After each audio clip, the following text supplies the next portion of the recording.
The following programming is made possible through a generous donation from Randall Lewis, Executive Vice President of Upland-based Lewis Operating Companies.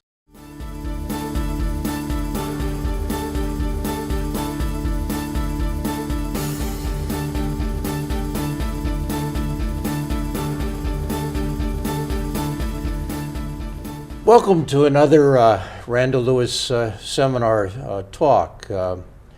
Going to take place actually this evening on March 6th.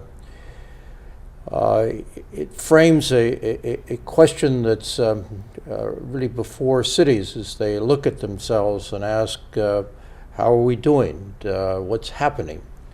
And the focus tonight is, which we're going to listen to our speaker, Aaron Levy, is on civic infrastructure, something you don't find in a general fund budget. It's very difficult to go out and find civic infrastructure. Today we're going to talk about its importance, and it's particularly connected and associated with the National Civic League, one of the great historic groups involved in progressive reforms in this country, particularly the council manager form, the model city charter, and what probably best known now is the All-American City competition. Incidentally, the city of Riverside won in '58 and in '98, so we were twice an All-American City. But we have today Aaron Levy, who's the program director for the National Civic League. It's located in Denver. And I thought, just by way of beginning, Aaron, if you could just say a few words about who are you and what led you to the position with the National Civic League. Happy to do so. Always happy to be in yet another All-America City. So I joined the National Civic League about 4.5 years ago, having done a whole variety of different work in communities, from political campaigns to survey research, polling, to working with nonprofits. And in a lot of ways, the National Civic League serves as a sort of a nexus of those things, right? So how do different parts of a community sort of take ownership for what they have in common, and sort of move together and sort of create a stronger community? And so it was a fit that I didn't know at the time was as natural as it has since become. And I've been really fortunate as part of that to get to work on some of the topics that you mentioned just now, thinking about the civic index and how do communities move forward. You're a little bit about your education. Sure. So I'm a proud graduate of Oberlin College in Ohio. I studied politics and soon thereafter worked on political campaigns in a number of different states, presidential race, all those sorts of things, and found actually that the route that I wanted to pursue towards communities had less to do with electoral and more to do with sort of how do communities come together around key issues. Well, why don't we talk a little bit about the National Civic League, maybe briefly about its history and currently how it's organized. I should say that I serve on the National Civic League's board of directors, and so I have some modest knowledge of what you're involved with. Maybe some overly modest, more than a little bit of knowledge. So the National Civic League has been around since 1894. It was originally emerged from a meeting of a whole series of progressive reformers, including people like Frederick Law Olmsted, Teddy Roosevelt, Louis Brandeis. And the great names of that early progressive tradition. It's a bit of a daunting legacy, actually, at times. It's inspiring, but also a sense of responsibility for carrying forward that work. They met around municipal reform, around the corruption they saw endemic in communities. And out of a series of those meetings came, as you alluded to earlier, this advocacy for professionalizing community work, political work. So rather than it being the kind of boss system that people might become city managers and be invested with responsibility, but also sort of a technical understanding. And so, throughout the early 20th and through the mid to late 20th century, that was a contribution that the Civic League made, as well as starting the All-America City Ward. Around the 1980s or so, the League recognized that professionalization had been really effective in a lot of ways at moving out some of the corrupting influence, but sort of with that, the public also felt a little bit shut out, and so that division between the public and public officials had grown in an unhealthy way. And so our commitment was to work to try to create stronger connections, not to sort of go back to the bad old days, but what would it mean to move a community forward where you leveraged expertise that public officials may have, but that it was informed by residents and other stakeholders. And so that's been the work of the League since maybe the mid to late 80s. Yeah, one tool in the work has been what we call Civic Index, which is now in its 3rd edition, and I guess we'll soon have a 4th. But tell us a little bit about Civic Index and what its purpose is. Sure. So the Civic Index is a tool for measuring what we would describe as civic infrastructure. And civic infrastructure has a number of different components. It's fundamentally a way of thinking about the networks, the connections, the relationships which enable a community to identify and address problems. And so the recognition of that as a key factor came out of work that the League did in partnership with the American Can Company, which in the mid-'80s was downsizing. And so a lot of factories were being closed, and in looking at communities whose factories had closed, we recognized that there were certain factors, these components, which enabled some communities to move forward and others stagnated or retreated. And so the index was an outgrowth of that, recognizing those factors of civic health. As you said at the opening, it's not, there's not a civic infrastructure store. There's rarely somebody in city government who has the Office of Civic Infrastructure. You can't be trained in it as a collegiate endeavor. It's the sort of the interconnection, it's the fabric or the sort of the texture of a community, and how does that community, how does it orient itself towards the problems it faces? And so that difficulty that it's not just one thing that lives in a box can make it tricky, but it also helps, I think, explain why that concept can be so powerful for unlocking the city's potential to work in new ways, that it's a shared responsibility rather than the mayor should go take care of this and it's his job or her job to go do this. It's a community-wide endeavor. I used the word a lot when I was mayor of Social Capital, but this is really a kind of civic engagement. It's a sort of infrastructure is sort of civic, almost synonymous with civic engagement, is it not? Yeah. It's. I think you'd be hard pressed, particularly as our communities become more and more diverse, to meaningfully claim to have a strong infrastructure that wasn't built around engagement, right? That you can't do any of this for residents. It's not something that exists in a conference room and you just deliver it. It's built together. Well, what's the advantage of having a healthy or vibrant or robust civic infrastructure? What difference does that make? Yeah, so the strength of a civic infrastructure enables a community to sort of face problems, right? No community, we do this All-America City Award, and some people erroneously think that means they're perfect communities. And the reality is pretty different from that, which is those are communities that are facing their challenges, not ignoring them. And so a robust civic infrastructure is indicative of the capacity to face those challenges. So it's the community that says, we're seeing an influx of immigration from this country and we don't have any linguistic expertise in that, and we're gonna have to know more about this culture. What do we do? How do we move forward? Or we're seeing great economic development, but this part of our community is being left behind. Or to an issue I know you've considered in real depth, given the fracturing and sometimes fading structures like our shared media, how do you create a community where people are able to come together around some shared ideas and take action? One of the the interesting questions, if you ask somebody how you doing, the answer is fine. I remember when I was president of the National League of Cities, this was a difficult time the economy was going through. and you'd ask mayors how, and they would see problems in other cities, but theirs was fine because they were showing leadership and people were coming together. How do you identify and in some way take a temperature or measure of this concept of civic infrastructure? I can say we're doing a great job. So what does that mean? Yeah.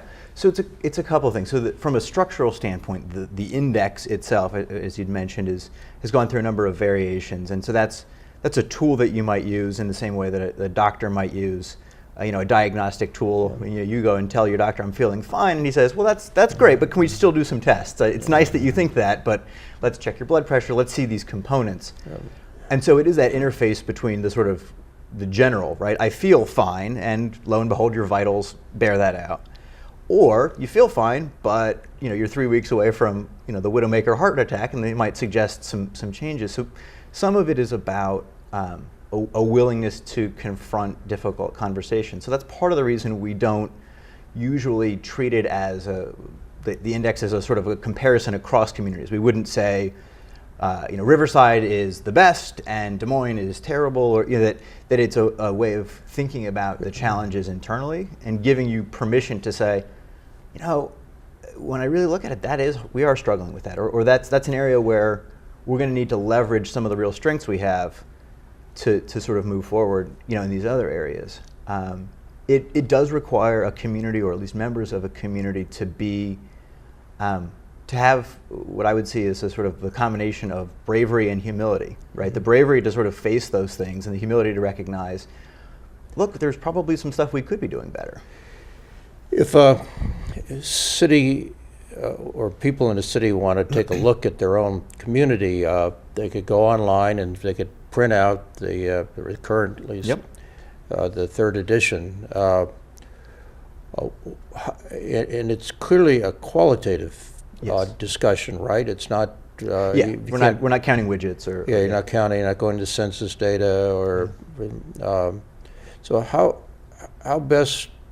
I'm actually doing this quarter as a professor, but for a class. But quite apart from classes, how do you recommend communities take on this civic index approach?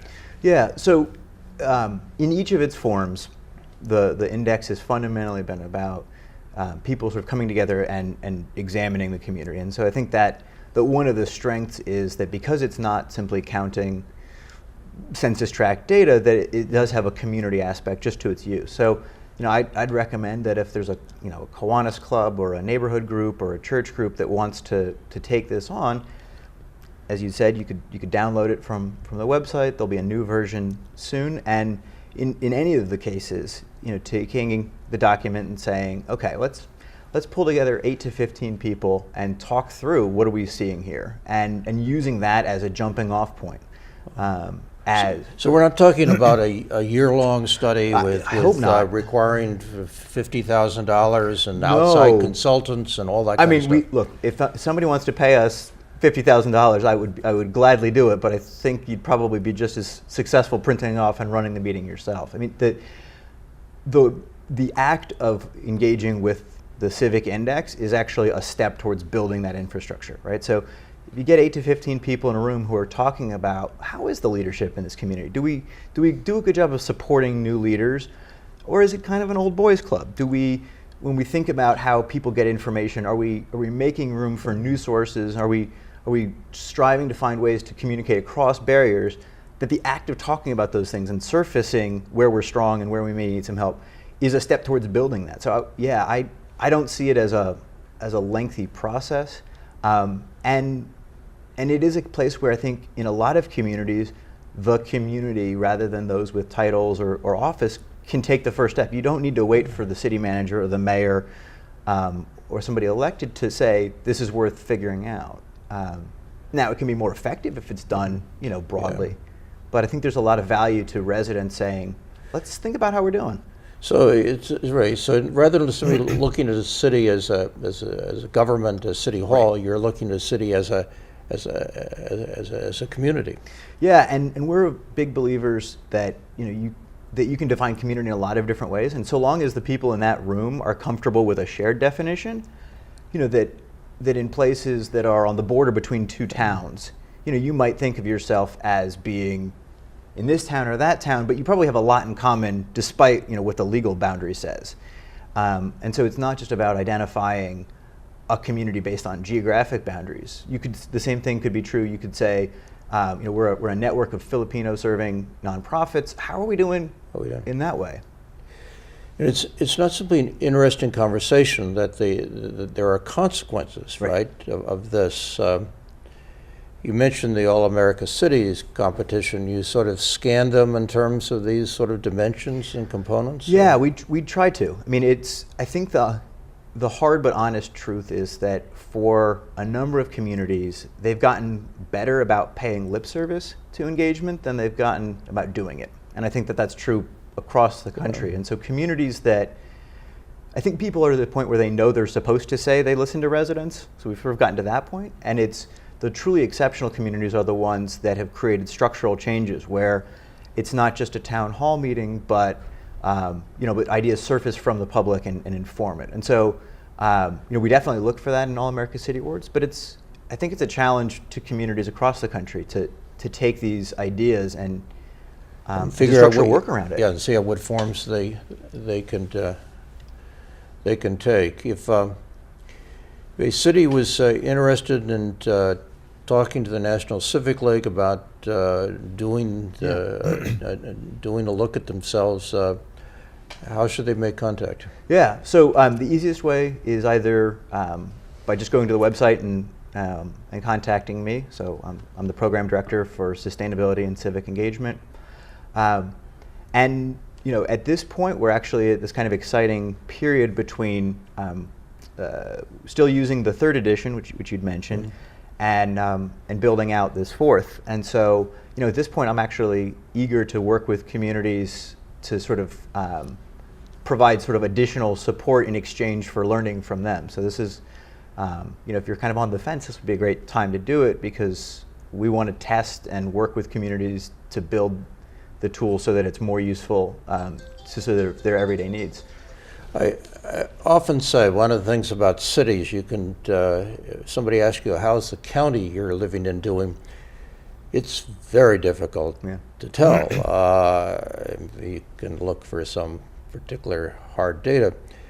In cities, you can drive around and you have, it doesn't take long before you say, this city is an interesting place, it's active and vital, or the city needs some sort of help, and there's something that's gone wrong. You can there are visual markers for that, right? Yeah, and I think what's exciting is that, cities as large as Riverside are big systems, but a lot of Americans live in places that are small, and it takes 10 people to start moving stuff around. Yeah, we talked about 19,000 cities and towns when I was with the National League of Cities.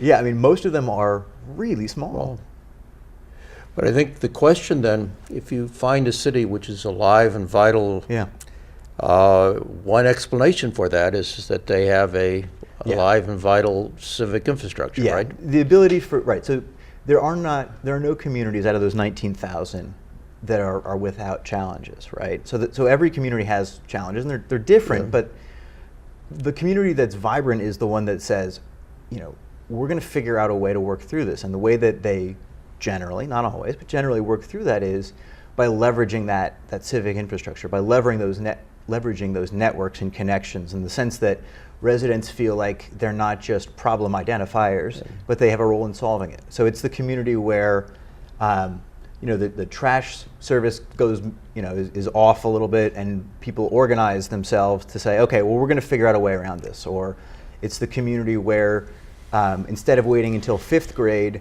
for some program to identify that a kid needs glasses, the church says, we were going to rally around you, and we noticed this. We're invested enough to sort of see that before it becomes a problem. Those are the places that have robust civic infrastructures and the capacity to take on big issues, small issues, and to grow over time. It's not a fixed point where you sort of you know, achieve goal X and you're done, and everything will stay the same. Right. Well, one just personal example, there was in Riverside, there's a group called the Northside Improvement Association. This neighborhood on the border of the city often felt kind of neglected. And I went to their association meetings. They met once the second Monday of every month. I went to them for 14 years and listened to the discussions, listened to them learn, listened to their kind of shared values, listened to what they identified as problems. And that community was better because these people came together and talked about place and their aspirations for it. And I think the thrust of the Civic Index is to say that there is real value in people coming together, talking about common problems, talking about aspirations, and figuring out how to do this together. It's not simply somebody's going to do it for us, but we need to do it ourselves. No, I think absolutely. I mean, and those are the sorts of examples that I think they're too usually brushed aside or seen as sort of